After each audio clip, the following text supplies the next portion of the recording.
Il s'équipe comme un CRS, un jour de manifestation à haut risque. 15 kilos de protection qu'il enfile plusieurs fois par jour. À tout moment, avec des détenus qui sont violents, on peut être amené à intervenir. Il y a la rapidité et vraiment la confiance en ses collègues. Frédéric est surveillant dans l'une des prisons les plus sécuritaires de France. Il s'apprête à aller chercher un détenu potentiellement dangereux. Il y a quand même une concentration et se dire qu'il y a une vigilance à avoir. Mais après, voilà, c'est notre travail, on fait ça tranquillement. Surtout ne pas se mettre la pression. Voilà, ça se fait tout seul.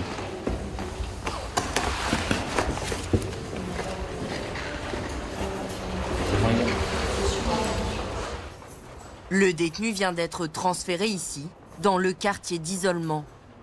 C'est un braqueur multirécidiviste, condamné également pour une prise d'otage de surveillant et pour 3 tentatives. À chaque fois, une procédure de sécurité est mise en place. Un surveillant vérifie la position du prisonnier dans sa cellule, puis ouvre une première porte. Un autre agent est chargé de menotter le détenu.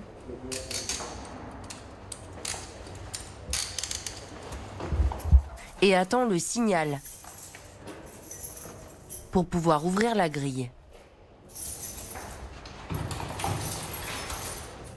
Le bouclier sert à éviter d'éventuelles projections et à plaquer le détenu contre le mur en cas d'attaque. Le silence est de mise. Les agents communiquent par des gestes discrets.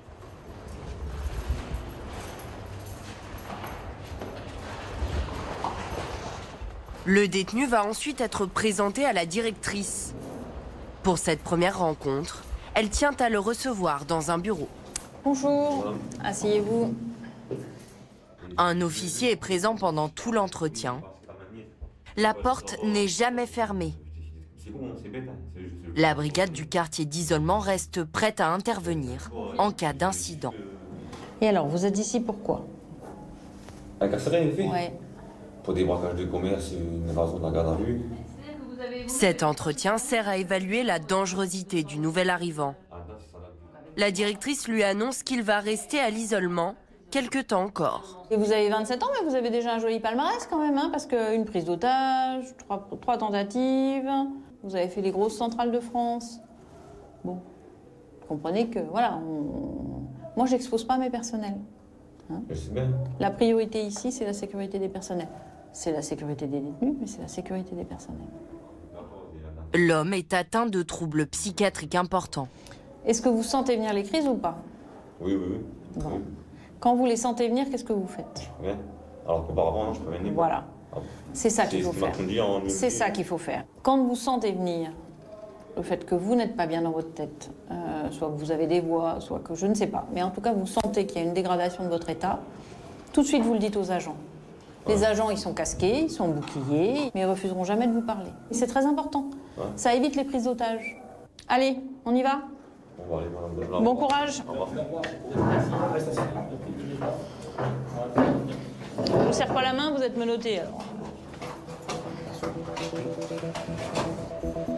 Des surveillants en première ligne, dans l'une des prisons les plus sécuritaires de France.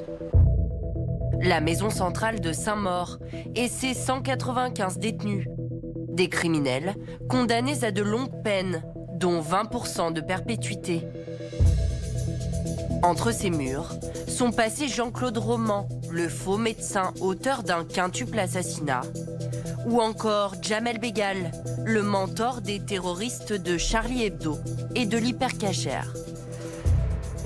L'établissement contient le plus grand quartier d'isolement français, 25 cellules. C'est là que sont placés pour une durée déterminée les détenus les plus dangereux. Pour les encadrer, 12 surveillants se relaient 24 heures sur 24. Ils sont tous volontaires. Les agressions sont rares, mais peuvent être très violentes. Il y a moins d'1 an, l'un des collègues de Frédéric s'est fait défigurer ici même. Le matin, quand vous passez à 7 heures, Même si vous avez une vigilance accrue, on ouvre la porte, on regarde, voir si le détenu est bien sûr présent, vivant. Et celui-ci, en fait, il a sorti une casserole d'eau bouillante. Il l'a lancé. Oui, brûlé au 2e degré. Le visage et un peu l'épaule. Le surveillant n'a toujours pas repris le travail. En tout, 4 agents ont été gravement blessés à Saint-Maur l'an dernier. Des attaques brutales, comme la fois où un détenu s'est jeté sur un surveillant avec une fourchette, avant d'être maîtrisé au sol. Ou quand une discussion banale à première vue a mal tourné. Les surveillants ne portent jamais d'armes pour éviter qu'elles ne soient subtilisées. Face à la violence, ils n'ont qu'un sifflet et des menottes. Pour limiter les risques d'agression, les détenus sont escortés à chaque déplacement. Le nouvel arrivant est conduit à la promenade. Les prisonniers s'y rendent un par un. Comme il est soumis à un régime d'isolement strict, il n'a le droit qu'à 1 heure d'exercice par jour, contre 2 fois 1 heure pour les autres détenus. C'est bien. Ah, je fais les chips aujourd'hui. Madame, je suis bloqué. À la sortie de la promenade, un portique de sécurité. Cet homme est conduit dans une cellule équipée d'un téléphone. Il a droit à un coup de fil par jour et les conversations peuvent être écoutées. Le détenu et son interlocuteur en sont informés. Le chef de la détention nous emmène dans un lieu ultra confidentiel. Le bureau des écoutes. Donc il est naturellement fermé à clé. Ouais. Là, l'agent est en train de contrôler une communication téléphonique. Donc il y a différentes priorités. Il y a des communications qu'on écoute en permanence, d'autres qu'on écoute plus tard. Et en tous les cas, elles sont toutes enregistrées. Le surveillant prend des notes. Il est attentif à l'état psychique du détenu pour prévenir les risques suicidaires. Et relève tout élément susceptible de mettre en péril le personnel ou les autres prisonniers. Si j'entends un détenu dire on parlera d'un autre détenu, celui-là il m'énerve, je vais le planter. Bon, bah, évidemment, je préviens le collègue qui est à l'étage de ce qu'il est en train de dire au téléphone. S'il parle d'évasion, s'il rentre en contact avec des personnes extérieures et cherche à se procurer par exemple des explosifs, des armes ou donner rendez-vous, évidemment ça sera signalé également. Ça nous a permis de découvrir des trafics, voir du cambriolage, voir des braquages, où il y a pas, récemment la sécurité intérieure de l'État, sur des affaires de terrorisme. À partir de ces renseignements, les criminels sont classés en fonction de leur dangerosité. Parmi les personnes particulièrement surveillées, les radicalisés. Ce matin-là, la cellule de l'un d'eux doit être fouillée. Bonjour. Je fais une fouille de cellule. Il est 7 heures. Les agents réveillent le détenu. Même pas habillé, attendez. On dit de me fouiller il n'y a même pas 3 semaines. L'homme est conduit à la douche, le temps de l'inspection. Ce détenu n'a pas été condamné pour des faits de terrorisme, mais il s'est radicalisé en prison. Vous n'avez pas besoin d'arrêter à l'heure. Non. Vous allez où? Droit dans le mur. Ouais. Avec eux. Ouais. Vous allez voir. Ça va faire bam. Pendant qu'une équipe va procéder à la palpation du détenu, une autre va contrôler sa cellule. Toutes ces affaires sont emballées et seront passées au rayon X. On va faire un carton pour mettre les affaires de cuisine, les ustensiles de cuisine. Chaque recoin est inspecté. Les agents cherchent de la drogue, des téléphones ou encore ceux qui pourraient servir d'armes artisanales. Ah, vous voyez, ça c'est des vis de meubles. Et normalement, ils n'ont pas d'outils pour les défaire. Mais il a réussi à les défaire. Et ça peut être utilisé à plein de choses. Ils peuvent le limer pour en faire une pointe, le fixer ou le mettre entre les doigts pour piquer quelqu'un. Tu mets ça de côté pour le service technique. On vérifiera ce qu'il a de bouger comme meuble. S'ils redoublent de vigilance, c'est qu'ils sont devenus une cible d'attentats terroristes. Ces 3 dernières années, les surveillants ont été visés à 2 reprises sur leur lieu de travail. Celui qui vit ici est connu pour son prosélytisme. Les agents cherchent à savoir comment il communique avec les autres prisonniers. Ils vérifient qu'il n'y a rien de caché sur le bord, partout où ils peuvent cacher quelque chose. Et en général, ils essayent de les écarter et ils font ce qu'on appelle des yo-yo. Voilà, vous voyez. C'est-à-dire qu'ils prennent des bandelettes de tissu pour communiquer avec les cellules aux alentours. Ils se lancent des objets comme ça par cet intermédiaire. Ces morceaux de drap seront détruits. Ici, 4 détenus sont incarcérés pour des faits de terrorisme. Une quinzaine signalés comme radicalisés, soit 10% de la population carcérale de Saint-Maur. Un fléau auquel tous les surveillants sont confrontés.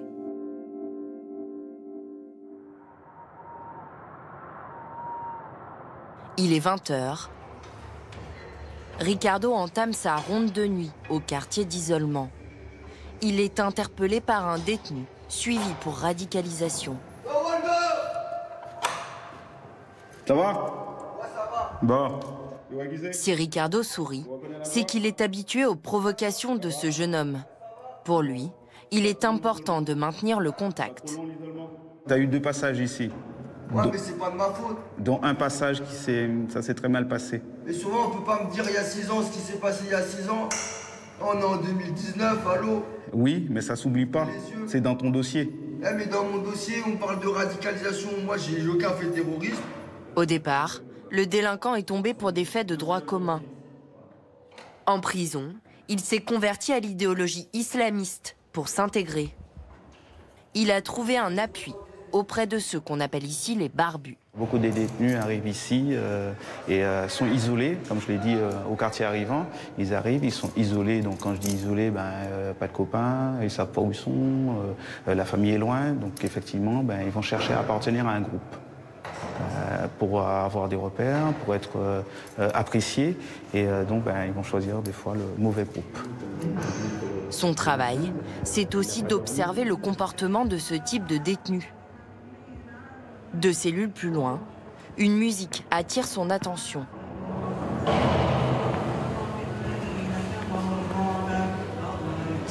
Donc là, il écoute un chant religieux. Je peux en référer au premier surveillant.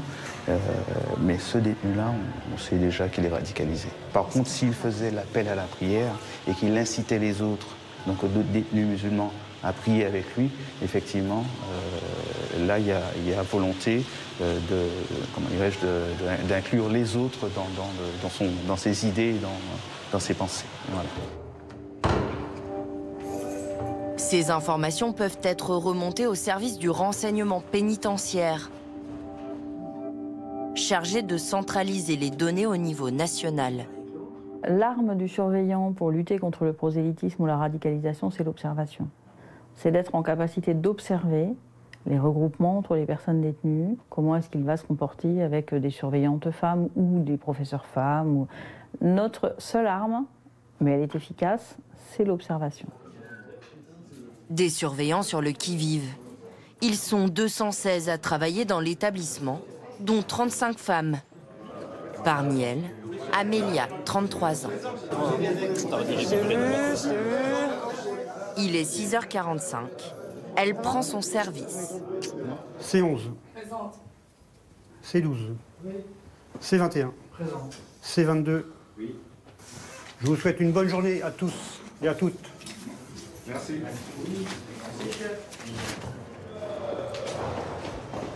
Ce matin, Amélia est affectée au bâtiment C31. Bonjour. Oui. Sa première mission, ouvrir aux travailleurs.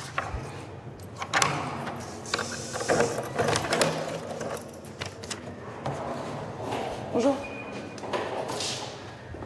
Ce qui l'a attiré dans ce métier, C'est d'abord la sécurité de l'emploi, mais aussi la rigueur et l'uniforme. J'ai passé le concours, j'ai vu que j'avais eu l'écrit, donc je me suis dit pourquoi pas. Après, j'ai vu que j'ai passé les étapes, l'oral, le sport. Après, on a effectué des stages. Les stages m'ont bien plu et je me suis dit pourquoi pas. J'avais personne, j'ai personne moi dans la pénitentiaire, je connaissais personne. Et ça m'a plu, puis voilà, je suis là, c'est bientôt 9 ans. Allez, bon courage. Elle envoie les détenus aux ateliers. Seuls ceux dont la détention se déroule sans incident ont le droit d'y travailler, soit 40% de la population carcérale. Ces hommes touchent un petit salaire, de quoi améliorer le quotidien. Et dans cet univers très masculin, il faut savoir s'imposer. Hop. J'ai vu une lettre de service. Pour ça. Pour ça, et vous savez que vous devez attendre, non? Faut pas se laisser marcher sur les pieds. Faut surtout pas leur laisser penser qu'ils peuvent abuser avec nous, se permettre de certaines choses parce qu'on est des femmes. Faut surtout pas leur laisser penser ça une seule seconde. Amélia travaille 13 heures par jour, par roulement, 2 jours et 1 nuit, suivi de 48 heures de repos, pour 1 840 € net par mois, prime comprise. C'est pitoyable. Faut le dire, faut être clair. Hein. On est très mal payé, donc bon, on risque tous les jours de se faire agresser, il faut pas l'oublier. Et on est quand même la 3e force publique de sécurité et on n'est pas considéré. On n'est pas considéré, pas du tout. On est les oubliés, il faut pas qu'on parle de nous. Mais si elle tient le coup, c'est aussi parce qu'Amélia a un rôle inattendu. Elle est l'une des 16 volontaires de l'unité B11. Un quartier dédié aux détenus atteints de troubles psychotiques. Ici, des cellules ont été transformées en ménagerie. Et là, donc, on a une cellule exprès pour notre petit lapin de l'unité, qu'on a appelé Buzz. Un lapin pour apaiser les détenus sociopathes et schizophrènes. Alors, Buzz? Tu te caches? Mais aussi un aquarium et des jeux de société. Vous commencez que? Ouais. Je peux jouer avec vous? Bien sûr. Allez.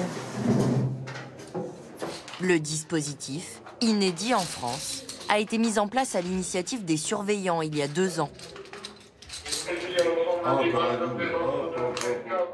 L'objectif, sortir les 14 détenus les plus vulnérables de leur isolement. Moi, tu vas aller marcher aujourd'hui? Ouais. Tu vas descendre. À 9h45, tu descends? Oui, mais ils peuvent aller au terrain de sport. Si tu arrives à y aller tous les jours, aller marcher un peu. Souvent, on les appelait des grottiers, parce que leur cellule était comparée à une grotte. C'était un peu des ermites dans leur grotte, qui ne sortaient que pour prendre leur repas ou éventuellement aller à la douche. Et ils restaient dans leur cellule. En détention classique, ces prisonniers fragiles étaient victimes de raquettes de la part des autres détenus. Ici, ils réapprennent à communiquer au contact des surveillants. Ça nous valorise, hein, nous, déjà, dans notre travail. On n'est pas un porte-clés. On ne fait pas que ouvrir et fermer, on n'est pas que dans la répression non plus. Donc c'est vrai que ça nous valorise. Et franchement, moi, quand je vois les évolutions entre le début des détenus, quand ils sont arrivés, et là, maintenant, 2 ans, ça fait plaisir. Ça fait plaisir parce qu'on se dit, au moins, on ne fait pas ça pour rien. Ça marche, il y a un sens. Dans le milieu carcéral, 8 détenus sur 10 présentent au moins un trouble psychiatrique. On pallie un manque sur l'établissement et sur beaucoup d'établissements qui existent parce que le médical disparaît au fur et à mesure et on récupère de plus en plus de populations avec de lourdes pathologies et moins de moyens. Sans compter les détenus qui meurent en prison. Certains, séniles, ne sortent même plus de leurs cellules médicalisées. Une charge supplémentaire pour les agents pénitentiaires qui doivent aussi gérer les rixes entre prisonniers. 3 jours avant notre tournage, les surveillants sont appelés en renfort au bâtiment C22. Dans une cellule au fond du couloir, 2 détenus se sont battus à coups de poing. L'un des 2, blessé au visage, est emmené aux urgences.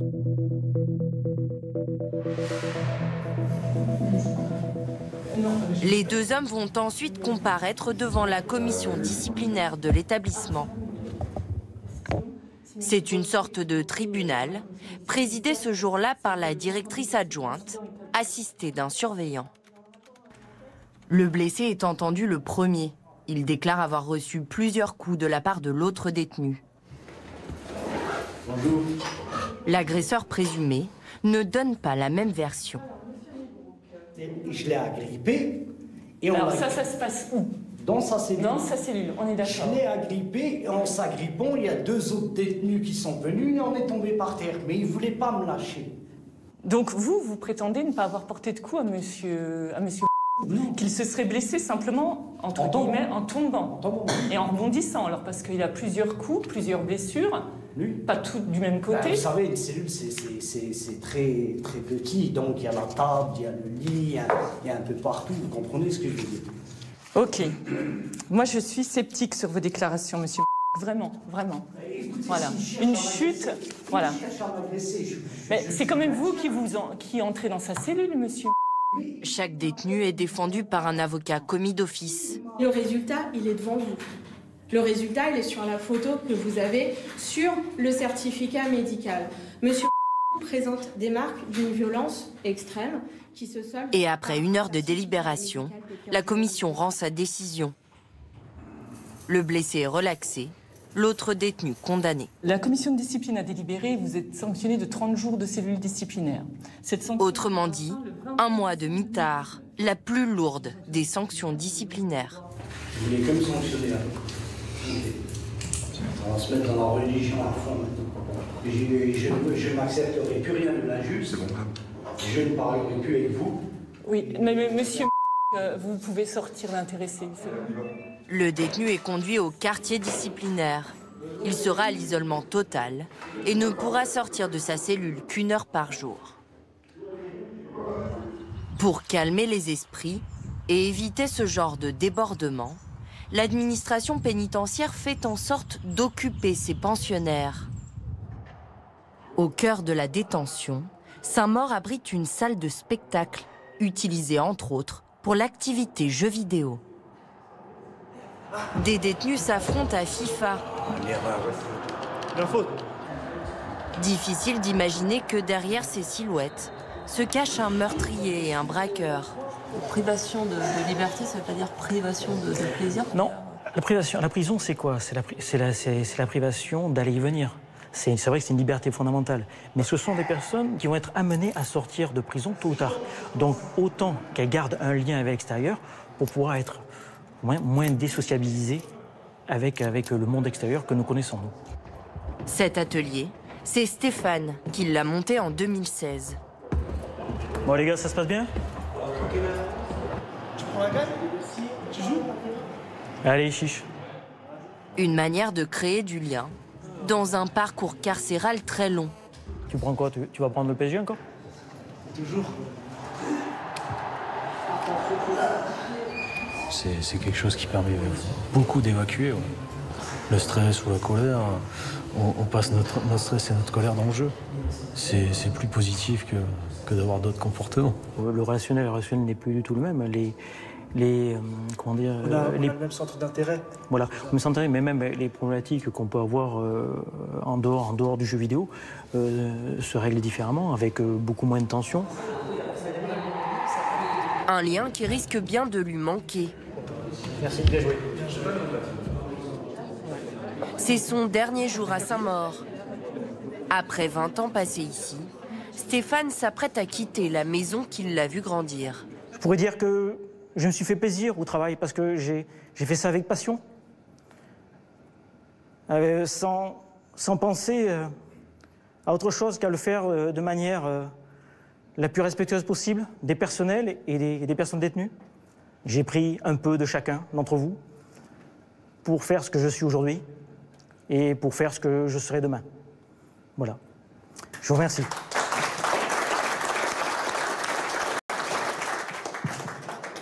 Il va devenir officier dans une maison d'arrêt de la région parisienne. Il laisse derrière lui une place à prendre, dans une profession qui tente de susciter des vocations. L'administration pénitentiaire cherche à recruter 2400 surveillants d'ici 2022.